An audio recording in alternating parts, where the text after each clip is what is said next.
para a cura. Recebam em nome de Jesus. Amém. Graças a Deus. Abra sua Bíblia comigo, por favor. No Salmo de número 30.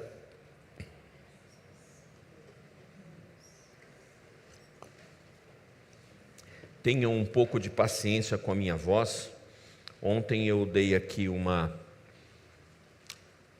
seminário sobre dons espirituais e eu fiquei 7 horas em pé falando. Não foi brincadeira. E a voz se foi, e hoje de manhã já estive aqui pregando, então está sendo mais tempo de trabalho do que descanso, aí a voz, ela vai embora. Natan, se você puder abaixar, Natan está aí? Tá, baixa um pouco o retorno aqui, ó. O retorno está um pouco alto. Pode abaixar porque está demais. Diz assim o Salmo 30: Eu te exaltarei, porque tu me livraste, e não permitiste que os meus inimigos se alegrassem contra mim. Senhor meu Deus, clamei a ti por socorro, e tu me curaste. Senhor, da sepultura fizeste subir a minha alma, preservaste minha vida para que não descesse ao abismo. Cantem louvores ao Senhor, vocês que são os seus santos, e deem graças ao seu santo nome, porque a sua ira dura só um momento, mas o seu favor dura a vida inteira. O choro pode durar uma noite, mas a alegria vem pela manhã. Eu disse na minha prosperidade: jamais serei abalado. Tu, Senhor, por seu favor, fizeste permanecer a minha montanha. Apenas voltaste o rosto, fiquei logo com medo. Por ti, Senhor, clamei, ao Senhor implorei. Que proveito obterás no meu sangue quando baixo a cova? Será que o pó é capaz de te louvar? Poderá ele declarar a tua verdade? Ouve, Senhor, e tem compaixão de mim. Sê tu, Senhor, o meu auxílio. Tornaste o meu pranto em dança alegre, tiraste o meu pano de saco e me cingiste de alegria, para que o meu espírito te cante louvores e não se cale. Senhor Deus meu, graças te darei para sempre. Queridos, na semana passada, na nossa ceia regional, eu ministrei algo que o Senhor fez arder ao meu coração sobre o livro de Apocalipse, onde existem decretos. Aquilo que está escrito na carta de Apocalipse, de fato e de verdade acontecerá. Podem se levantar todo tipo de conspiração e dizendo que não vai acontecer. Pode inclusive o próprio povo de Deus se levantar com jejuns, clamores. Quando chegar o tempo do fim, ele será um tempo irrevogável, porque são decretos que o Todo-Poderoso liberou. Mas ele é tão maravilhoso, as pessoas têm medo do livro do Apocalipse, mas ele é tão maravilhoso que logo no capítulo 1, ele se apresenta, mostrando para o seu amigo João quem ele de fato é, que agora ele governa, e está tudo no controle dele, onde tudo está debaixo das mãos do poder e do senhorio dele. Logo ele está trazendo aquilo logo no capítulo 1 para dizer aos teus filhos: olha, não tenham medo, porque eu sou aquele que era, que é e há de vir, e eu controlo as coisas, inclusive a vida de vocês. Então, nós temos no capítulo 1 de Apocalipse uma mensagem de esperança. Confesso a vocês que fazia muito tempo que eu não sentia tanta unção em minha vida, que o meu corpo, ele não aguentou a quantidade da pressão que a unção tinha na minha vida naquela noite. E quem estava aqui viu que eu não consegui pregar. Teve um momento que eu precisei parar de pregar, porque eu não suportava mais ficar em pé. Eu fui tão impactado por aquilo que durante essa semana eu continuei ruminando aquela palavra, continuei mastigando aquilo, pensando em tudo aquilo que o Senhor se manifesta a João, e é uma palavra de esperança. E eu fui compelido pelo Espírito Santo a continuar ministrando sobre esperança, porque os dias que vêm pela frente são maus, os dias serão difíceis, mas o Senhor, Ele traz uma mensagem à sua igreja, aos seus filhos, de esperança. Então, eu folheei a Bíblia, passeei pela Bíblia e separei ali uma série de temas aonde o Senhor Deus se revela e aponta esperança aos seus filhos, e nós temos aí, pelo menos até o final de janeiro, mensagens diversas entre o Antigo e o Novo Testamento, falando sobre essa bendita esperança. Então aperte os cintos, porque nós vamos entrar agora numa dimensão de esperança. Esperança para aquele que está aflito, esperança para aquele que está caído, e esperança para aquele que vai passar por lutas e tribulações, vai estar fortalecido por essa palavra bendita, que vai estar todos os domingos sendo liberado nesse altar, numa unção que vai invadir a vida de vocês. O Salmo 30, ele é um cântico de Davi.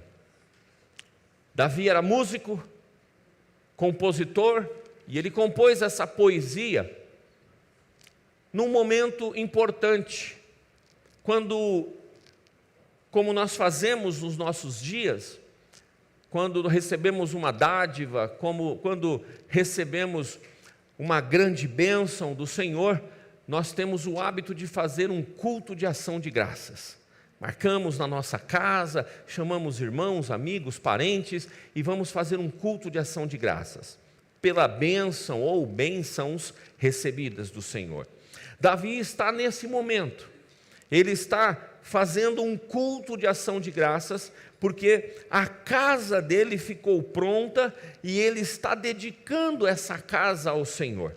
Então, o contexto do que nós vamos falar aqui é Davi cantando sobre a grandeza de Deus, Davi narrando coisas que aconteceram com ele e a manifestação da esperança e do cuidado de Deus.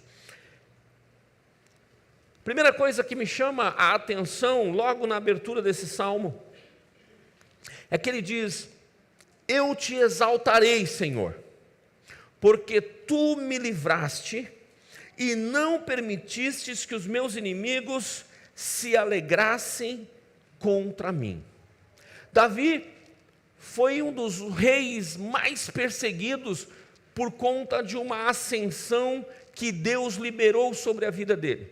Deus faz algo maravilhoso na vida de Davi, e o mesmo Deus está hoje em nosso meio, e Ele continua fazendo a mesma coisa. Ele tira pessoas simples, Ele pega aquele menino franzino simples, que nem o seu próprio pai deu valor a ele, e o Senhor Deus vê graça nele, porque Davizinho, quando ele estava lá no meio do pasto, ele estava no meio do pasto, cuidando ali dos animais do seu pai, mas ele tinha sempre um cântico de júbilo, ele tinha sempre um espírito adorador, e Deus se alegrou daquilo, e Deus olha para ele e fala: esse é o tipo de rei que eu quero sobre o meu povo, é alguém que tem o coração voltado para mim, e vai levar o meu povo, a nação que eu escolhi, à adoração. Então Deus tira ele do pasto, faz com que ele venha se assentar na principal cadeira de liderança de Israel.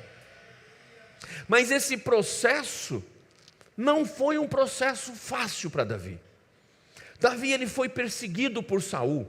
Saul, que viera a ser o seu sogro, o rei na ocasião, Saul, ele quando sabe que ele é rejeitado, e que o Davizinho, que matou aquele gigante, que ganhou a sua filha, ganhou bens, riqueza, uma boa casa agora para morar no reinado, agora ele não vive mais num aperto, ele não vive mais agora de um salário mínimo, agora Davi tem bens, Davi é casado com a filha do rei.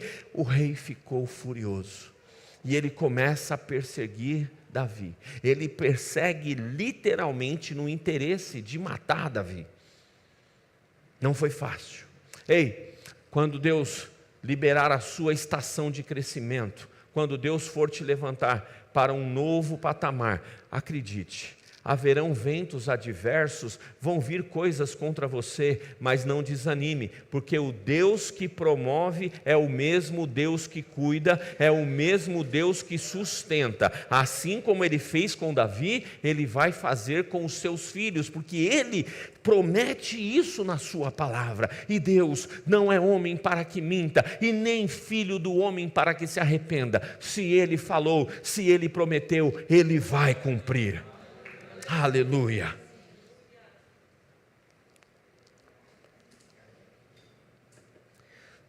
Muitos inimigos, muita gente não tinha interesse que Davi chegasse ao ponto que Deus havia liberado sobre a vida dele. Alguns planos foram traçados com uma certeza do tombamento de Davi. E Davi ele vai dizer isso: eu te exalto, Senhor, e te exaltarei. Ele joga para o futuro. Aí, na realidade, o verbo aqui, no original, no hebraico, está no gerúndio, que é fazendo, indo e fazendo. O Senhor, eu te exalto hoje e continuarei pela minha caminhada, te exaltando. Eu sempre terei louvores dos meus lábios a ti, porque o Senhor me livrou. Todos eles vieram contra mim. Senhor, armaram uma festa, os meus inimigos prepararam um banquete, só esperando a hora de eu tombar. E o Senhor olhou para aquela agenda deles, o Senhor foi naquela mesa, pegou os brigadeiros todos e derrubou. O Senhor virou a mesa deles, o Senhor frustrou a festa do inimigo.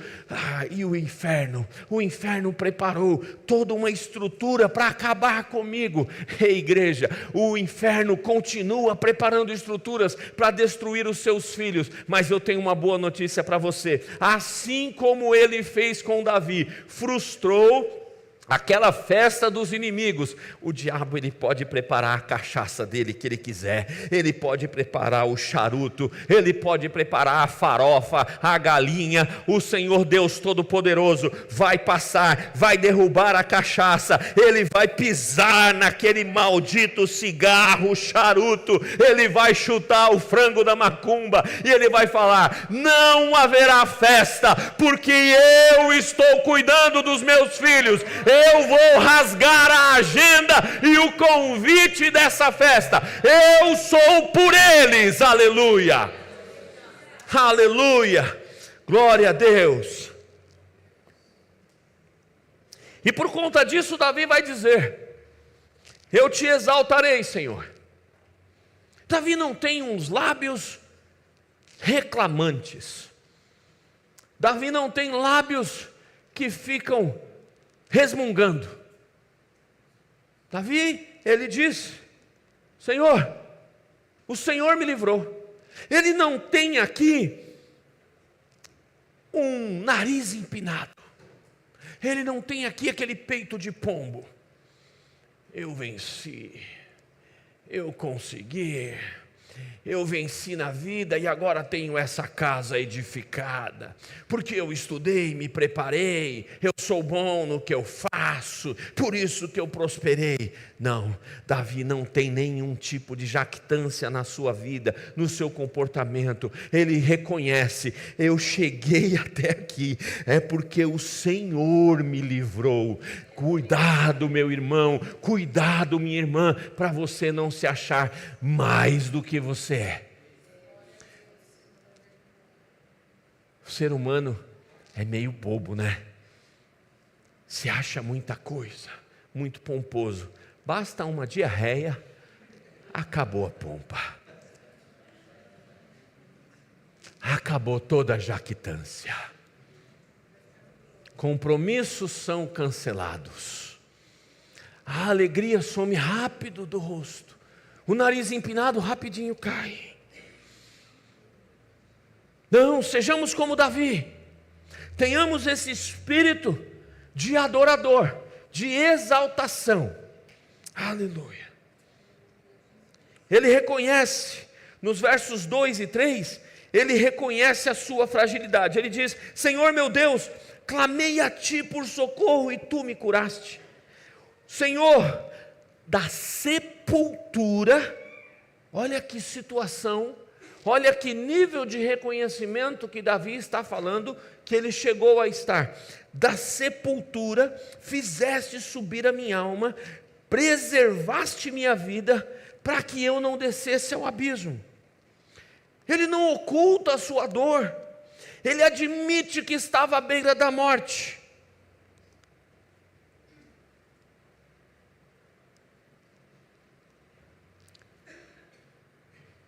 Esse momento é um momento crítico dessa confissão de Davi. É um momento crítico.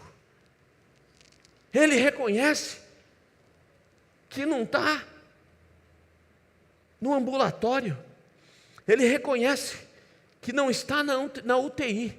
Ele não diz: Senhor, me livraste-me da UTI. Livraste a minha alma da sepultura, eu estava morto. Todos já me tinham por morto. Ninguém acreditava em mim. Eu não tinha mais condição nenhuma. Alguém na sepultura tem condição de fazer alguma coisa? Ele reconhece: ah, Senhor, mas eu sei que o Senhor interviu naquela hora crítica, naquele momento difícil. O Senhor é um Deus que cura, o Senhor é um Deus que quando ninguém mais acredita, o Senhor é um Deus que quando eu estou deitado na sepultura, ninguém dá mais valor, a tua boa e poderosa mão vai até a sepultura e saca de lá a minha alma, e agora eu estou aqui. Por isso, Senhor, eu declaro a restauração pessoal que o Senhor me deu. Oh, Davi é demais. Eu sou fã de Davi, irmãos, eu disse isso aqui de manhã. Davi tem 3 características ímpares. Modéstia à parte, Davi ele era músico, Davi era pastor, Davi era poeta. Eu só não sou poeta. Tenho me esforçado para ser pelo menos poeta com a minha esposa na minha casa.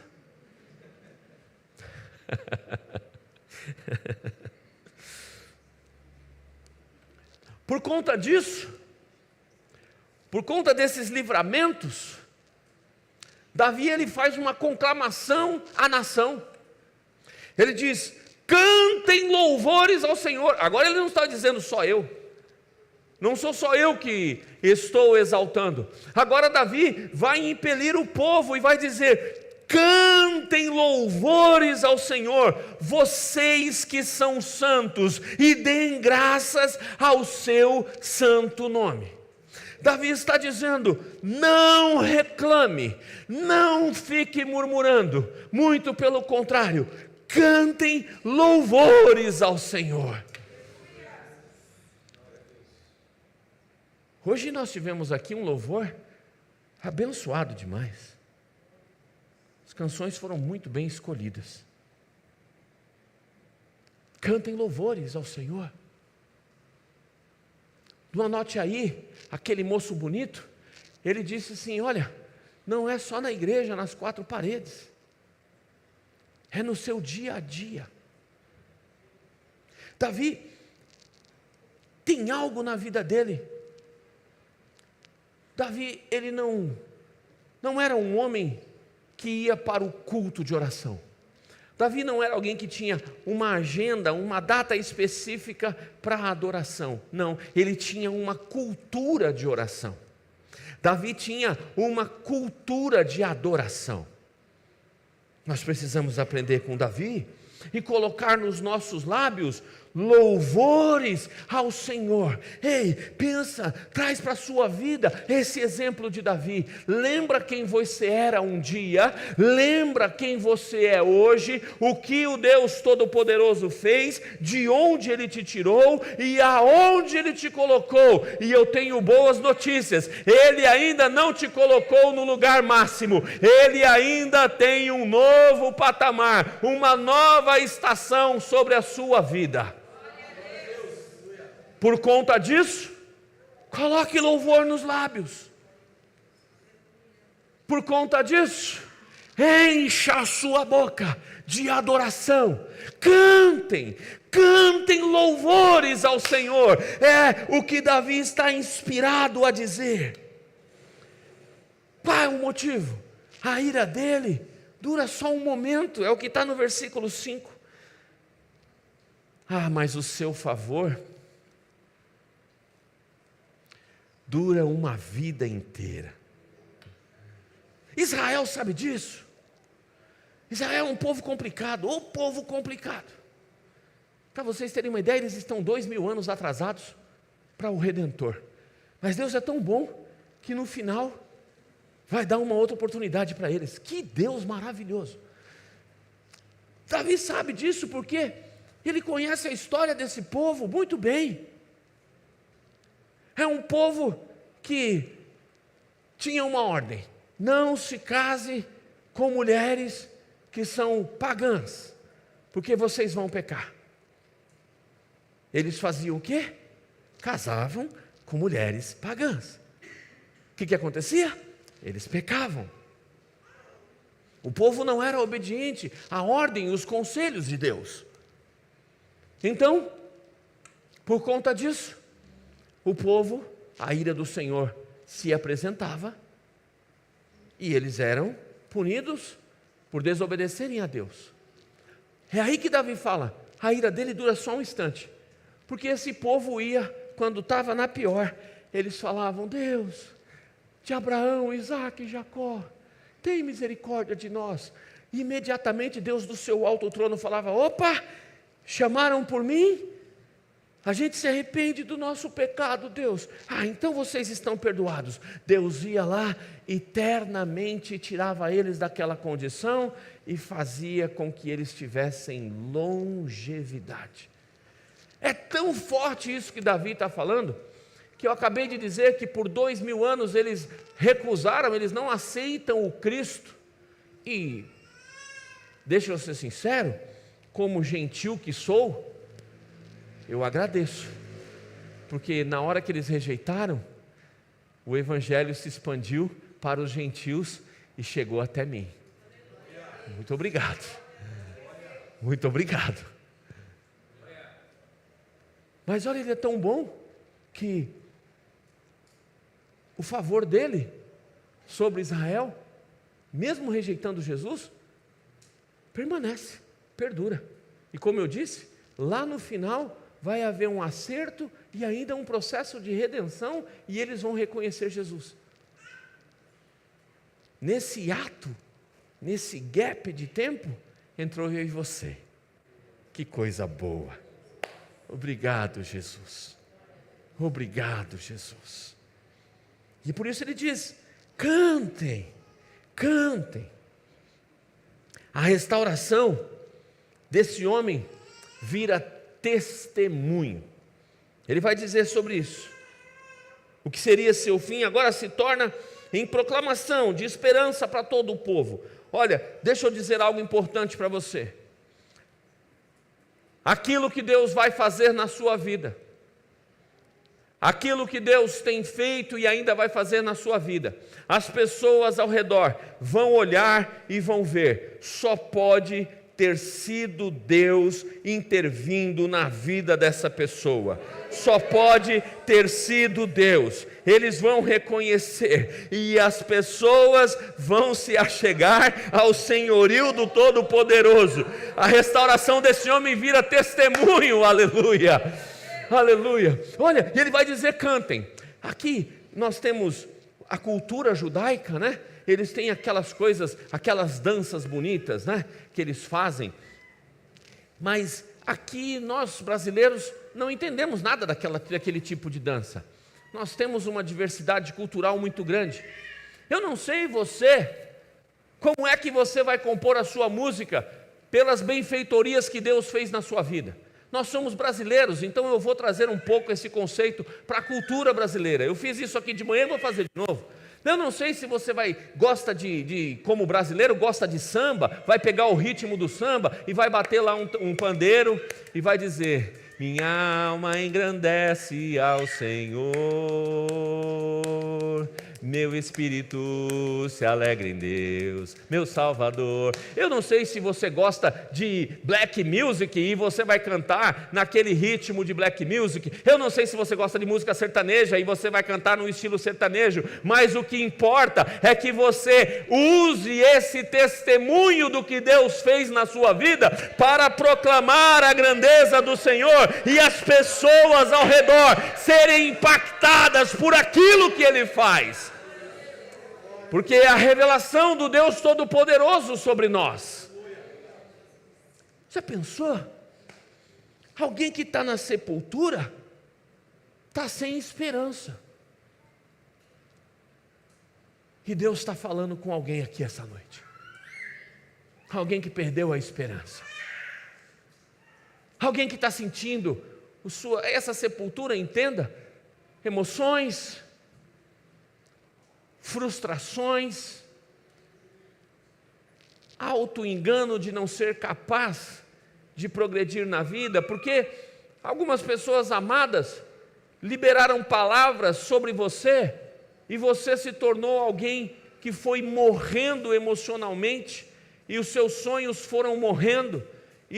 Essas palavras foram machucando você e de repente você se sente numa sepultura, achando que não tem condições, que não vai conseguir. Aí eu estou trazendo aqui uma mensagem de esperança. Davi estava na sepultura e ele diz: a sua bondade, o seu amor me sacaram da sepultura, por isso eu cantarei. O Senhor frustrou a festa dos inimigos, me tirou da sepultura. Eu tenho uma boa notícia para você essa noite: o Senhor, Ele continua poderoso, vivo e eficaz para meter a mão na sua sepultura e te tirar, te arrancar de lá.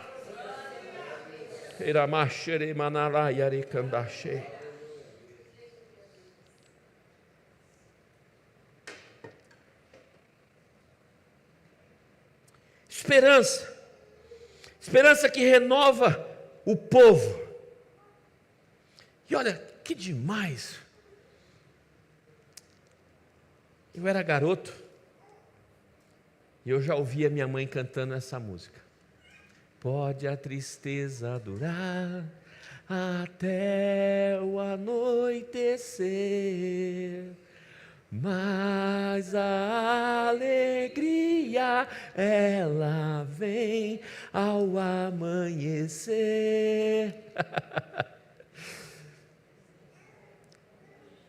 A esperança que Davi está proclamando aqui, ela atravessa a noite escura. Ei, eu sou porta-voz do Espírito Santo essa noite sobre a sua vida. O texto no original, aqui no hebraico, quando ele fala, na parte B do verso 5, o choro pode durar uma noite, ele está dizendo o seguinte, quer dizer o seguinte: olha, a ideia de durar uma noite é como um hóspede. A ideia de um hóspede numa hospedaria, trazendo para os nossos dias, de um hotel. Você entra, faz o check-in, mas já prepara o check-out. Tem hora e data para sair. Não vai ficar morando naquele hotel. Ei, é exatamente isso que Davi está dizendo aqui, inspirado pelo Espírito Santo de Deus. A tristeza, ela chegou aí, e eu sou apaixonado por Davi, porque ele não tira a questão da humanidade aqui apresentada. Ele mostra a realidade. O choro vai chegar sim. Ele pode até durar uma noite. Ele diz que o choro vai chegar. Tem uma turma por aí que fala: não, o crente não chora, o crente não passa por essas lutas. Que raio de Bíblia é essa que esse povo lê e está pregando por aí? Davi está mostrando, vão ter situações de choro, sim. Eu disse de manhã, vou repetir, os mais antigos vão conhecer esse termo. Não que eu seja antigo, de jeito nenhum. Minha mãe, uma boa baiana, uma boa nordestina, eu apanhei mais da minha mãe do que do meu pai. Meu pai, ele só batia, quando batia de cinta. Meu pai era assim, meu pai era mais ou menos que nem Deus, ele tinha uma longanimidade, mas quando chegava a hora de ajustar a conta, irmãos, a justiça certamente recaía sobre o couro daquele que estava debaixo do seu pai, o seu Zé Martins. Minha mãe não, minha mãe era dia sim, dia não, mais próximo ali com a gente, né, menino aprontando e tal. Minha mãe, o que encontrava pela frente era um instrumento que, se fosse lavando louça e fosse a frigideira, era ela que ia voar na cabeça do cidadão, e ele que lute para poder desviar. E ela ia encurralando a gente de um jeito assim, e quando o couro começava a comer, irmãos, aquilo doía, fosse com que fosse. Aí ela tinha uma frase que falava assim, como aquilo doía mais do que apanhar: engole o choro. Quem aqui já passou e já ouviu essa frase? Engole o choro. Como é que engole o choro numa situação daquela? Meu Deus, e o pau cantando, e você... Meu pai, muito sábio, a última surra que eu tomei dele, como diz no Nordeste, né? Como eles dizem no Nordeste, tomei uma pisa tão grande que o cinturão de couro dele quebrou em 3 partes. Pensa como é que ficou a situação do neguinho aqui. Aí meu pai, no outro dia, sabiamente, com um martelo e 3 pregos, conversando comigo: e aí, seu Fernando? Ele me chamava de seu Fernando. Numa tranquilidade: e aí, seu Fernando? Vai mudar de comportamento? Como que vai ser sua vida daqui para frente? Eu olhei bem no olho dele e falei: pai, nunca mais o Senhor vai bater em mim. Nunca mais eu vou apanhar do Senhor, porque eu tenho juízo. O trem entrou na linha de um jeito, pai, que nunca mais o Senhor vai ter motivo para bater em mim. E graças a Deus, nunca mais mesmo. Mas ele me fez uma coisa interessante. Olha a sabedoria do velho, como diz o pastor Israel. Ele pegou aqueles 3 pregos, a cinta tinha quebrado em 3. Foi bem em cima assim da cabeceira da minha cama e pregou os 3 pedaços. Aquilo durou um bom tempo, irmãos, alguns anos ficou ali. Quando eu ia dormir, eu lembrava. Quando eu acordava, eu lembrava. Não tinha como não entrar na linha com a mão pesada daquela do seu Zé. Seu Zé era bruto.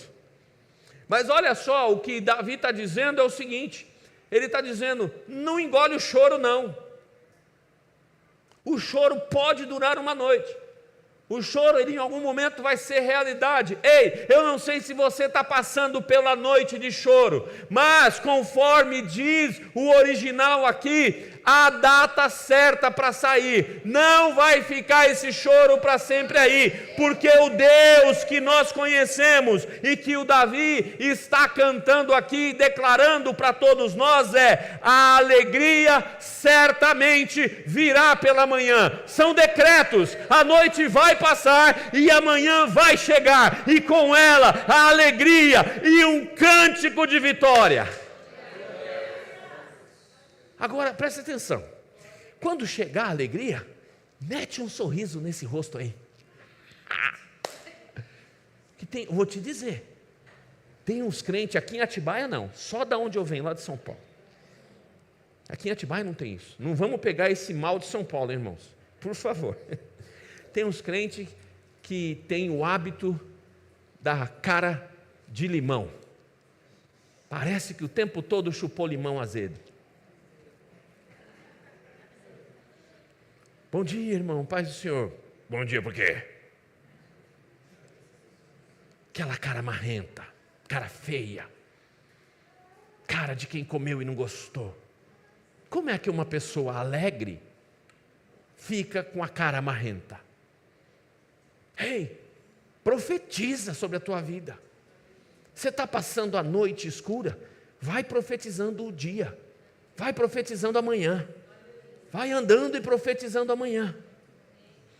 Hoje, pela manhã, quando eu me preparava para vir para cá, tomando meu banho, eu me lembrei de uma situação que não aconteceu na minha vida ainda. Eu lembrando dessa palavra, eu já vinha mastigando a semana toda, e hoje, quem prega sabe como é, né, o dia da pregação. A responsabilidade que é, né, presbíteros aqui, pastores. A gente sabe que o dia de pregar, a palavra ela fica a milhão na nossa cabeça. E eu estava lembrando dessa parte B do verso 5. E eu comecei a dar risada. E comecei a glorificar a Deus, agradecendo pela bênção alcançada. Alguém vai olhar e vai falar assim: cara, você é maluco. A bênção não aconteceu ainda. Eu já estou profetizando que essa noite vai acabar e vai chegar amanhã, e eu já estou tomando posse do sorriso, e eu já estou nesse ritmo. Ei, vem com Davi na certeza de que essa noite vai passar, esse choro vai passar, ele vai passar com você na manhã, ele vai enxugar a sua lágrima, e ele vai colocar um sorriso no seu rosto. O Deus a quem servimos é especialista em fazer isso. Pois não? Fazer manutenção? Isso. Tá bom.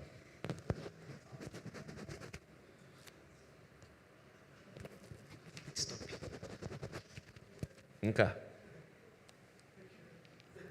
Deus te abençoe. É a esperança. É um cântico de esperança que atravessa a noite escura. Ei, pelo amor de Deus, acorda aí. Vai passar essa noite na sua vida e vai chegar amanhã.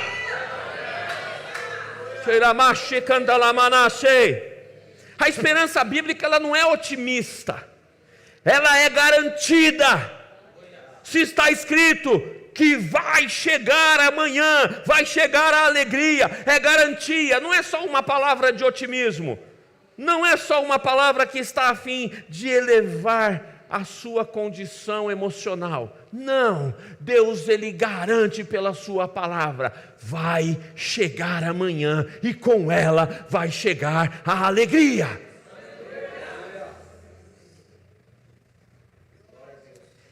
É lindo porque quando nós vemos isso, é contagiante.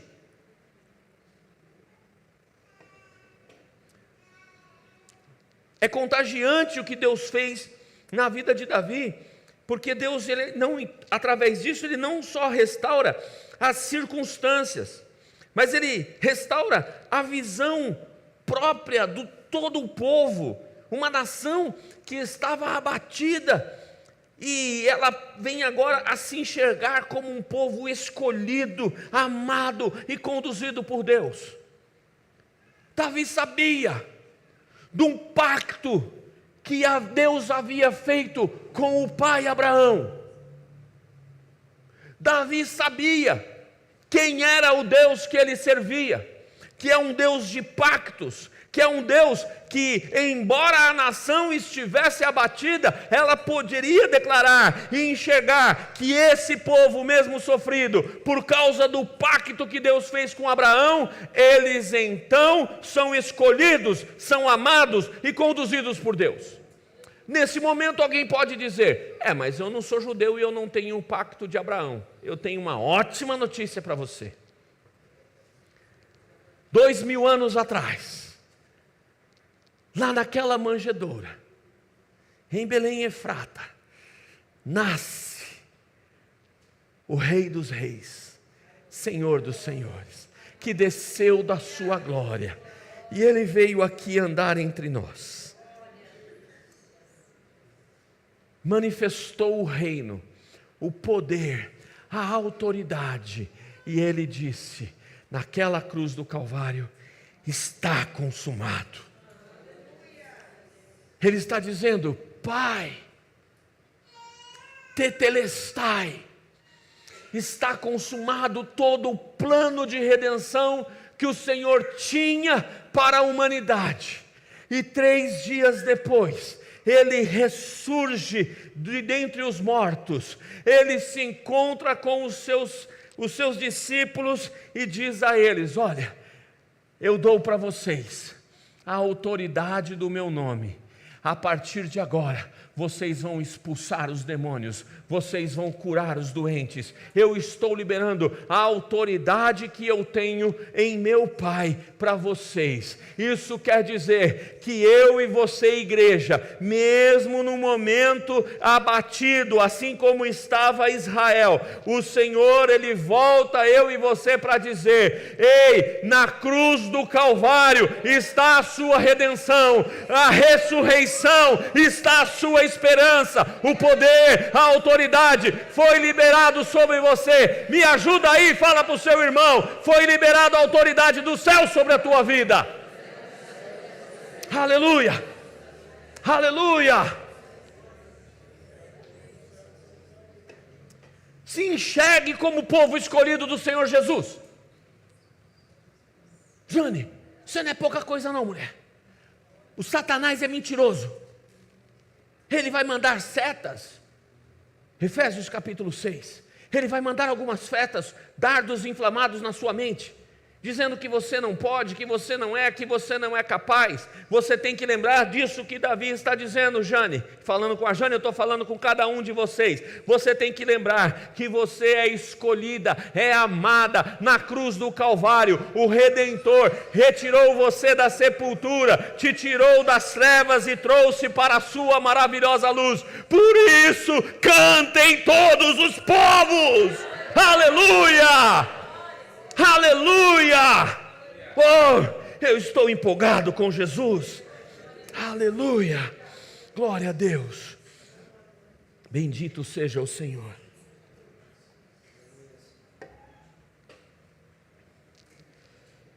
Nos versos 11 e 12. Eu já estou acabando. Tornaste o meu pranto, o meu choro, tornaste em dança alegre. Tiraste o meu pano de saco e me cingiste de alegria, para que o meu espírito te cante louvores e não se cale. Senhor, Deus meu, graças te darei para sempre.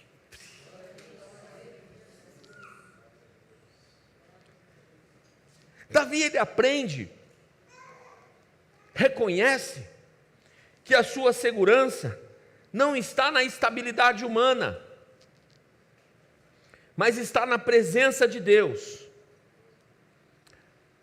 Por causa dessa casa que o Senhor deu para ele, essa nova estação, esse novo patamar que Deus deu para ele, esse novo ciclo, isso serve como um símbolo de novos tempos. Eu acredito em novos tempos sendo liberados nesse lugar. Senão Deus não trabalharia com a mensagem de esperança como Ele começou semana passada e vai continuar pelos próximos 2 a 3 meses aqui. Eu acredito. O que está sendo dedicado aqui não é apenas um prédio, é uma nova fase na história da nação. Ei, Deus tem uma nova fase na tua vida. Aleluia. Ei, Deus tem uma nova fase na nossa igreja. Deus tem uma nova fase nessa cidade. Atibaia não vai ser conhecida como eu tenho rodado aí pelo Brasil e ouvido piadinha. Você está pastoreando aonde agora, pastor Fernando? Eu estou em Atibaia. Ah, a terra do sítio do Lula. Não, eu profetizo sobre essa cidade, que essa cidade vai ser conhecida como terra de avivamento, terra do fluir da glória e do poder de Deus. Aleluia, aleluia. Davi exalta a Deus e não a si mesmo. Enquanto os reis pagãos, eles se engrandeciam nas inaugurações, faziam festas, grandes inaugurações, eles faziam tudo se jactando em si mesmo. Ele vai dizer, não, ele se curva e declara, dizendo, tudo vem do Senhor. E o Senhor pegou o meu momento de pranto, a minha fase de pranto, e Ele transformou em dança de alegria. Ei, se você olha a Bíblia, você vai ver que tem uma expressão, não o que fizeram hoje, até isso o diabo tenta deturpar.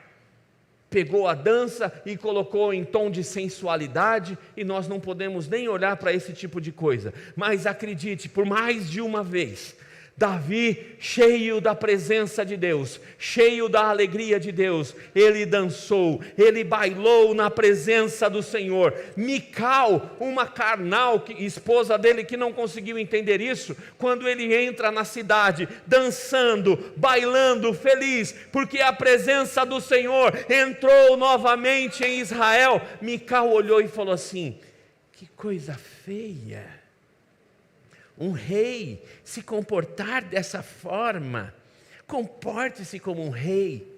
Davi lá estava preocupado com o protocolo, Davi lá estava preocupado com o protocolo religioso, Davi está feliz porque a presença estava ali, e ele estava dançando, bailando, celebrando, feliz da vida. E você encontra mais de uma vez Davi dançando. Ei, se você tem dificuldade com dança, você precisa ler mais a Bíblia.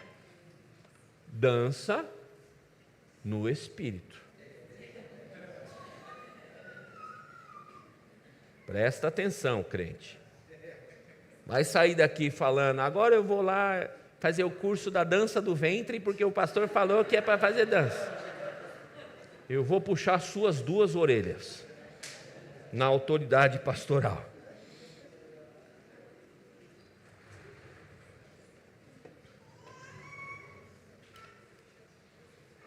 Dança de alegria. Quem está feliz, canta, dança, se alegra. Ah, que maravilha. Esse é o nosso Deus, que troca o choro, o pranto, por dança, por causa da inauguração de novos ciclos na vida, alegria e testemunho. Ei, pelo amor de Deus, quando você receber uma bênção, não fica quieto não. Testemunha, dança, outras pessoas precisam se alegrar com você, outras pessoas precisam fluir junto com você. Nós temos vivido aqui uma estação de muitas curas, muita cura divina acontecendo no nosso meio. São as raízes da Igreja Brasil para Cristo, e eu tenho sido ousado, hein? Eu tenho falado, Senhor, eu preciso ser na pegada do Manuel de Melo, do fundador. Ora mais, filho, amém, vou buscar mais. Ora mais, filho, vou orar mais. Eu vou ficar mais perto dele. Eu vou ficar coladinho na presença dele, só eu e ele. Ah, como é bom. Quando eu fico na presença dele, eu esqueço das contas, eu esqueço dos boletos, eu esqueço que a minha idade já está entrando numa idade de ouro. Eu esqueço de algumas dores nas juntas. Quando eu estou na presença dele, eu esqueço de todos os problemas, eu apenas me deleito. Ah, quando tem hora que você tem que sair dali, fala, puxa, está tão bom, mas tem a vida para tocar, Senhor, vai comigo. Tenha esse amor, tenha essa paixão, tenha essa devoção a Ele, pela presença dEle.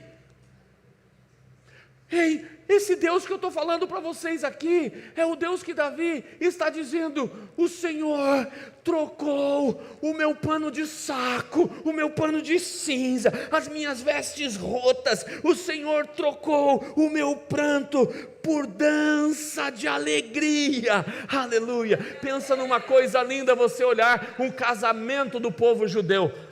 Natan, não economiza nesse negócio não, cara, põe um daqui assim, aqui assim, ó, para esse negócio não ficar saindo. Está chato demais isso, rapaz. Quando você está com a barba um pouco grande, ele não cola. Quando você tira toda a barba, ele não cola também. Troca a cola. Me foi sugerido ali, coloca um super bonder, pastor. Engraçadinho. Eu te pego no final do culto, viu? Para te dar um beijo e um abraço.